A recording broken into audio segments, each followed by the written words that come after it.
স্বাগত দীপ্ত সংবাদে। আপনাদের সঙ্গে আছি আমি লুৎফা ফৌজিয়া। সফলতা ও রাজনীতিতে বৈরী পরিস্থিতি মোকাবেলা করে ৪৭তম প্রতিষ্ঠা বার্ষিকী উদযাপন করছে বাংলাদেশ জাতীয়তাবাদী দল বিএনপি। সাবেক রাষ্ট্রপতি ও বহুদলীয় গণতন্ত্রের প্রতিষ্ঠাতা জিয়াউর রহমানের হাত ধরে ১৯৭৮ সালে যে দলের পথ চলা শুরু, বর্তমানে তা মহীরূপে রূপ নিয়েছে।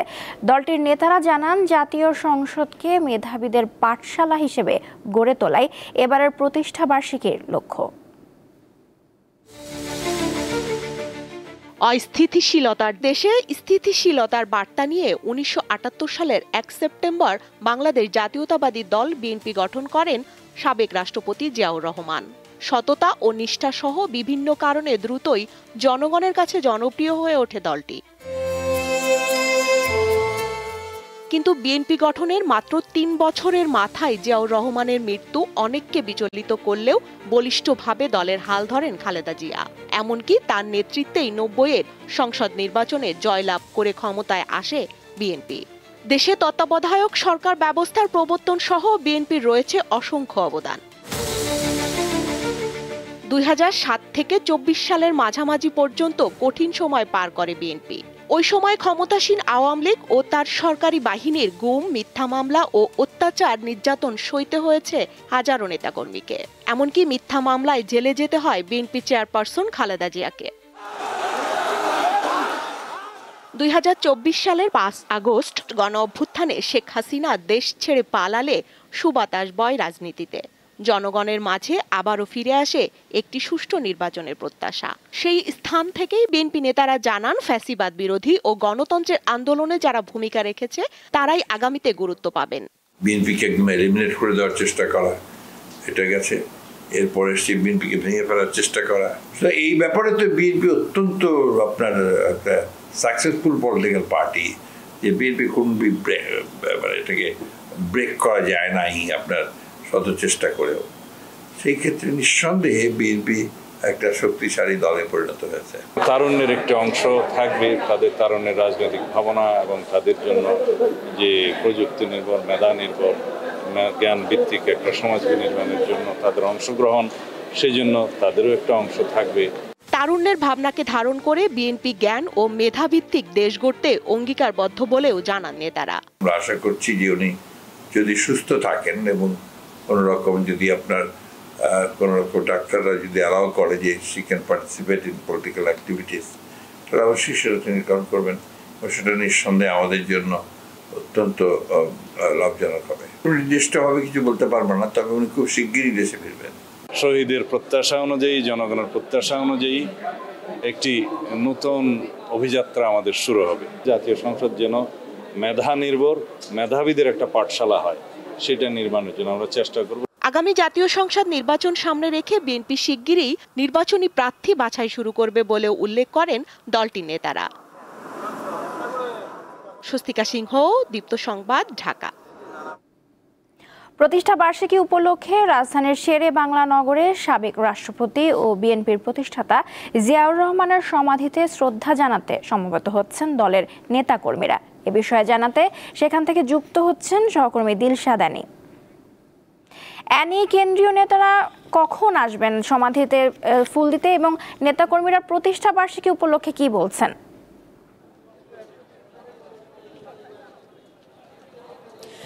নসীন, আপনি যেটি বলছিলেন যে আজ কিন্তু বিএনপির ৪৭তম প্রতিষ্ঠা বার্ষিকী, প্রায় ১.৫ যুগ পর বিএনপি কিন্তু এই বর্ণাঢ্যভাবে এবার প্রতিষ্ঠা বার্ষিকী পালন করার সুযোগ পেয়েছে। মূলত ৫ আগস্টের পর বিগত সরকারের চলে যাওয়ার পর কিন্তু ১.৫ যুগ পরে এই সুযোগ পেয়েছে বিএনপি।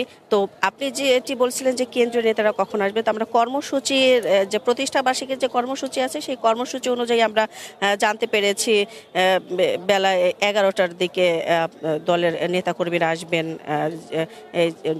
জিয়াউর রহমানের মাজারে তারা শ্রদ্ধা নিবেদন করবেন। এছাড়া সারাদিন ব্যাপী কিন্তু কর্মসূচি রয়েছে বিএনপির প্রতিষ্ঠা বার্ষিকী উপলক্ষে। ঢাকা এবং ঢাকার বাইরের বিভিন্ন জেলায়, মূলত দেশ জুড়েই কিন্তু পালিত হবে বিএনপির ৪৭তম প্রতিষ্ঠা বার্ষিকী। আমি যদি তাদের কর্মসূচির আজকে ছাড়াও আগামী কয়েকদিনের যে কর্মসূচি আছে সেটি জানাতে চাই।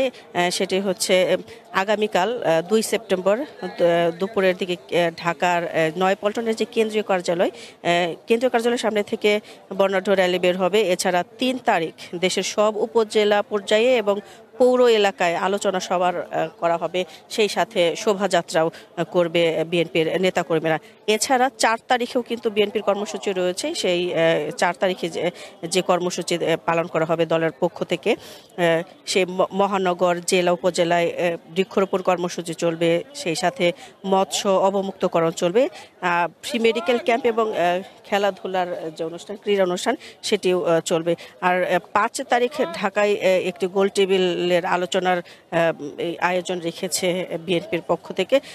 আর প্রতিষ্ঠাবার্ষিকী উপলক্ষে বিশেষ ক্রোড়পত্র এবং বিএনপির পক্ষ থেকে এরই মধ্যে কিন্তু পোস্টার ছাপানো হয়েছে। আর যারা নেতাকর্মী আছেন তারা কিন্তু, আপনি যেটা বলেছেন, তারা আসলে কি বলছেন, তো বিএনপি নেতাকর্মী যারা আছেন তারা যেটা আসলে বলছেন, মূলত প্রায় 15-16 বছর তারা বিভিন্নভাবে বিগত সরকারের আমলে অত্যাচারিত হয়েছে, নির্যাতিত হয়েছেন, ঘরে থাকতে পারেনি, বিভিন্ন জায়গায় তাদের পালিয়ে থাকতে হয়েছে, অনেকে জেল জুলুমের শিকার হয়েছে। তো আজকে কিন্তু এখানে শুধু ঢাকা না, ঢাকার বাইরে থেকেও অনেক নেতাকর্মী এসেছেন, সমর্থকরা এসেছেন। আমরা দেখেছি যে দলে দলে মিছিল নিয়ে কিন্তু জিয়ার মাজার প্রাঙ্গণের দিকে যাচ্ছেন, অনেকে বাইরে অপেক্ষায় করছেন বিভিন্ন জায়গায়। আমরা আজকে যে দেখেছি যে বিগত বছরে এখন যে অবস্থায় আমরা দেখতে পাচ্ছি যে জিয়ার মাজার প্রাঙ্গণ, এটা কিন্তু মূল অনুষ্ঠান শুরু হবার আগেই কিন্তু এখন প্রচুর মানুষের ভিড় আমরা দেখতে পাচ্ছি। এবং তাদের যে বক্তব্য হচ্ছে 1.5 যুগ পর তারা সুযোগ পেয়েছেন জিয়ার মাজারে অনাড়ম্বর পরিবেশে প্রতিষ্ঠাবার্ষিকী পালন করবার। তো এখন পর্যন্ত মূল অনুষ্ঠান এখনো শুরু হয়নি, শুরু হবে বেলা 11টার দিকে। আর এর মধ্যে বিভিন্ন নেতারা কর্মীরা আসতে শুরু করেছেন। তো এই ছিল এখানকার সবশেষ। নিয়ে আপনাকে ধন্যবাদ। এবারে গুড নাইট ডেঙ্গু সুরক্ষা।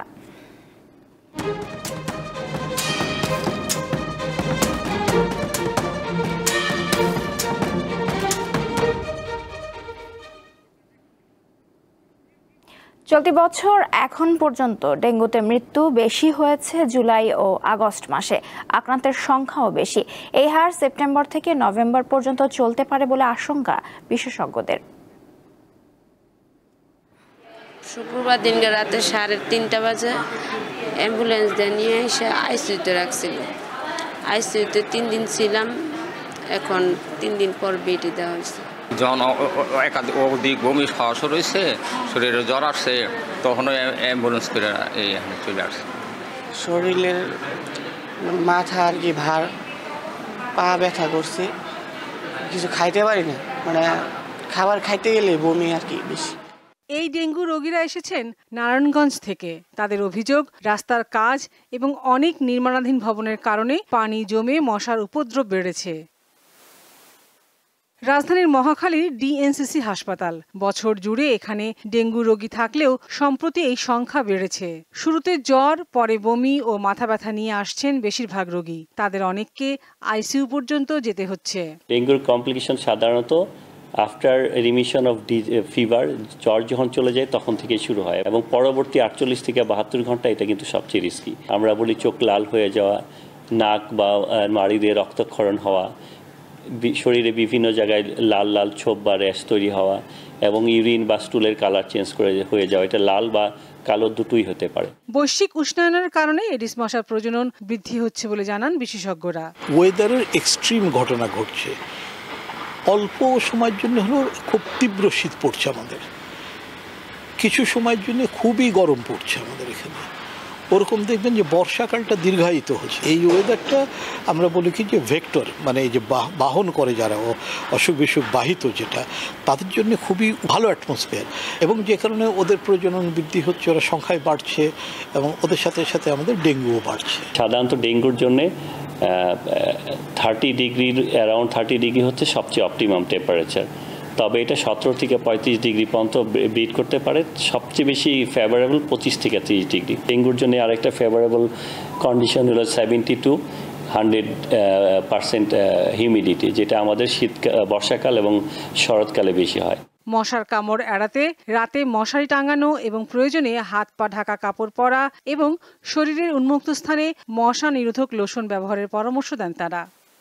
ডেঙ্গু চিকিৎসার জন্য বিশেষায়িত এই হাসপাতালটিতে আগস্ট মাস থেকে বাড়তে শুরু করেছে রোগীর সংখ্যা। বিশেষজ্ঞরা বলছেন এডিস মশার বিস্তার রোধ করা না গেলে এই সংখ্যা সেপ্টেম্বর থেকে নভেম্বর পর্যন্ত বাড়বে। লাবণী গুহ, দীপ্ত সংবাদ, ঢাকা। ডেঙ্গু রোগের বিস্তৃতি বাড়ছেই দেশ জুড়ে। এ সময় প্রয়োজন কোনো স্বাস্থ্য ঝুঁকি ছাড়া নিরাপদ একটি সমাধান। তাই ব্যবহার করতে পারেন গুড নাইট লিকুইড ভেপোরাইজার। এটি মশা তাড়ায় আর ধোঁয়া ছাড়াই আপনাকে এবং আপনার পরিবারকে রাখবে ডেঙ্গু থেকে সুরক্ষিত। নির্দেশনার পর হল ছাড়তে শুরু করেছেন বাংলাদেশ কৃষি বিশ্ববিদ্যালয় বাকৃবির শিক্ষার্থীরা। এর আগে গত 1 মাস ধরে ভেটেরিনারি অনুষদ এবং পশুপালন অনুষদের শিক্ষার্থীরা কম্বাইন্ড ডিগ্রির দাবিতে আন্দোলন শুরু করে। রোববার শিল্পাচার্য জয়নুল আবেদিন মিলনায়তনে একাডেমিক কাউন্সিলের বৈঠক চলে। দুপুরের পর কম্বাইন্ড ডিগ্রির দাবি মেনে না নেয়ার খবর ছড়িয়ে পড়ায় তালা দিয়ে ভিসি সহ 2 শতাধিক শিক্ষককে অবরুদ্ধ করে রাখে আন্দোলনরত শিক্ষার্থীরা। সন্ধ্যায় জেলা প্রশাসক এবং পুলিশ সুপার আন্দোলনরত শিক্ষার্থীদের সাথে আলোচনা করে ব্যর্থ হয়। এ সময় হঠাৎ বহিরাগত একদল লোক লাঠিসোঁটা নিয়ে হামলা চালায় আন্দোলনরত শিক্ষার্থীদের ওপর। এতে সাংবাদিক সহ বেশ কয়েকজন শিক্ষার্থী আহত হন। এ ঘটনার জেরে উত্তপ্ত হয়ে পড়ে পুরো ক্যাম্পাস। উদ্ভূত পরিস্থিতি এড়াতে রাতে অনির্দিষ্টকালের জন্য বন্ধ ঘোষণা করা হয় বিশ্ববিদ্যালয়।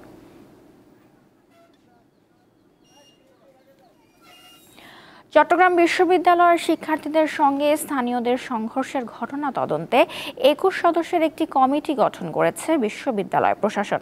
রোববার দিনভর সংঘর্ষের ঘটনায় উপাচার্য কামাল উদ্দিন ও প্রক্টর তানভীর সহ অন্তত 2 শতাধিক শিক্ষার্থী আহত হন। এদের মধ্যে 4 জনের অবস্থা আশঙ্কাজনক। এর আগে শনিবার রাতে দেরিতে বাসায় প্রবেশকে কেন্দ্র করে এক ছাত্রীর সাথে বাসার দারোয়ানের কথা কাটাকাটি হয়। পরে ওই ছাত্রীকে মারধরের অভিযোগ ওঠে।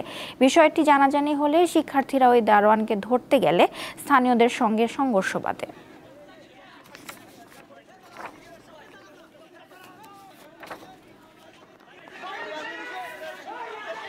তারা দেশীয় অস্ত্র দিয়ে আমাদের উপর বারবার হামলা করছে। আমাদের প্রতিনিয়ত শিক্ষার্থীরা আহত হচ্ছে, কিন্তু আমরা আইন শৃঙ্খলা বাহিনীর কোনো তৎপরতা আমরা দেখতে পাচ্ছি না। দেখতে পাচ্ছেন আমাদের VC sir, pro VC sir এবং আমাদের প্রক্টর স্যার সহ অসংখ্য ছাত্রছাত্রী তারা আহত হয়েছে। এবং এলাকাবাসীর কাছে আছে অস্ত্র, তাদের কাছে ধারালো জীবন নাশের অস্ত্র আছে। আমরা সাধারণ শিক্ষার্থী, আমাদের কাছে কিছু নেই, আমরা খালি হাতে যাচ্ছি। আন্তর্জাতিক প্রসঙ্গ। ফিলিস্তিনের অবরুদ্ধ গাজা ভূখণ্ডে রোববারও তীব্র গোলাবর্ষণ ও বিমান হামলা চালিয়ে শিশু ও সাংবাদিক সহ অন্তত 78 জনকে হত্যা করেছে ইসরায়েলি বাহিনী। নিহতদের মধ্যে 32 জনই খাদ্য সহায়তা প্রার্থী ছিলেন। সংবাদ মাধ্যম আল জাজিরা জানিয়েছে, গাজা শহরের নিয়ন্ত্রণ নিতে এবং প্রায় 10 লাখ ফিলিস্তিনিকে দক্ষিণে জোরপূর্বক সরিয়ে দিতে অভিযান জোরদার করেছে ইসরায়েল। গাজার সরকারি গণমাধ্যম কার্যালয়ের পরিচালক জানান, আবাসিক এলাকায় ইসরায়েলি সেনারা বিস্ফোরক রোবট ব্যবহার করছে এবং জোরপূর্বক মানুষ সরিয়ে দিচ্ছে। গত 3 সপ্তাহে এ ধরনের অন্তত 80টি ডিভাইসের বিস্ফোরণ ঘটানো হয়েছে বলেও জানান তিনি। এদিকে রোববার ইসরায়েলি হামলায় আরও এক সাংবাদিক নিহত হয়েছেন। আল কুদস আল ইয়াউম টিভির সাংবাদিক ইসলাম আবেদকে গাজা সিটিতে হত্যা করা হয়।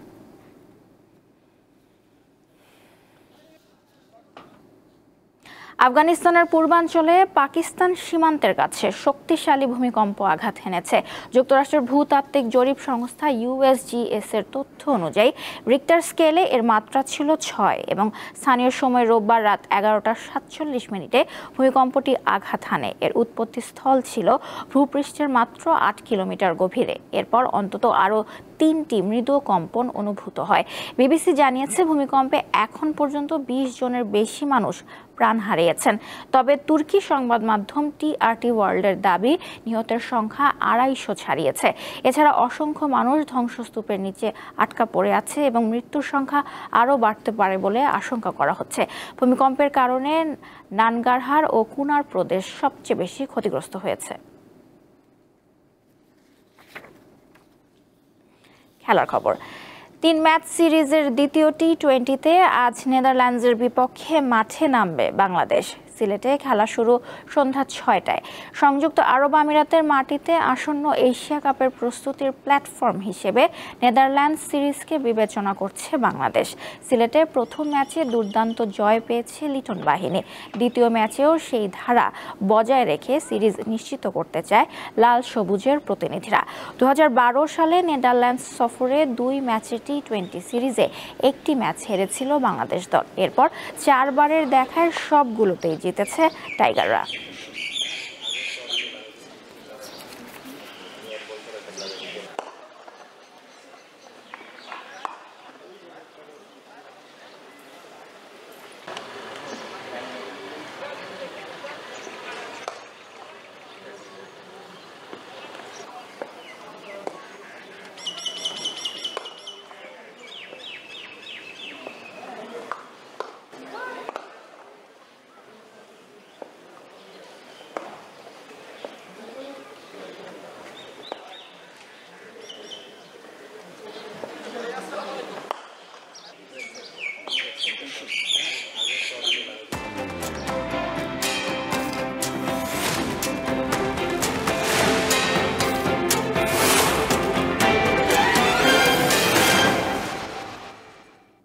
এবারে জানাবো এক নজরে দৈনিক পত্রিকার শিরোনামগুলো। প্রথমে আছে দৈনিক প্রথম আলো। তাদের প্রধান শিরোনাম, ফেব্রুয়ারিতে নির্বাচন, 3 দলকে প্রধান উপদেষ্টা 3টি দলের নিজেদের আগের অবস্থান তুলে ধরেছে। প্রধান উপদেষ্টা বলেছেন নির্বাচন ছাড়া কোনো বিকল্প নেই। বিএনপি ফেব্রুয়ারিতে নির্বাচন চায়, সনদ বাস্তবায়নে বৈধ উপায় থাকলে মেনে নেবে। এছাড়া আরেকটি শিরোনাম, ছাত্রীকে মারধর, শিক্ষার্থী গ্রামবাসী সংঘর্ষ। বিশ্ববিদ্যালয় এলাকায় 144 ধারা সংঘর্ষে জোবরা গ্রাম যেন রণক্ষেত্র। চাকসু নির্বাচন সুষ্ঠু হওয়া নিয়ে সংশয়। এরপরে আছে দৈনিক কালের কণ্ঠ।